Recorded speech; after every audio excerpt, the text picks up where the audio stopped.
আগের ভিডিওতে তোমরা দেখেছো দত্তপুকুরে কাজটা কমপ্লিট হয়ে গেছে। বললাম না একটা জায়গায় যাব, গিয়েছিলাম একটা ক্যাফেতে।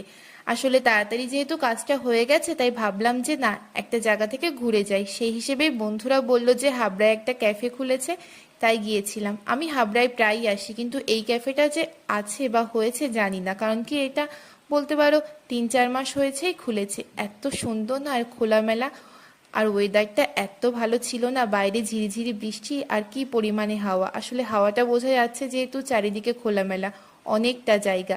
খুব সুন্দর একটা ওয়েদার আর খুব সুন্দর একটা অ্যাম্বিয়েন্স, আমার তো ভীষণ ভালো লেগেছে। তার উপরে এই দেয়ালে আঁকা ছবিগুলো, লেখাগুলো না আরও সৌন্দর্য বাড়িয়ে দিচ্ছে। চারিদিকে এত সুন্দর লেখা না, আর এখানে সবাই জিনিসপত্র অর্ডার দেয়। আমার তো খুব ভালো লেগেছে, আমার ইচ্ছা এর পরে আরেকদিন যাব। আর তোমাদের আমার ভিডিও কেমন লাগলো জানিও, ভালো লাগলে সাবস্ক্রাইব করো। টাটা, অন্য ভিডিওতে দেখা হচ্ছে।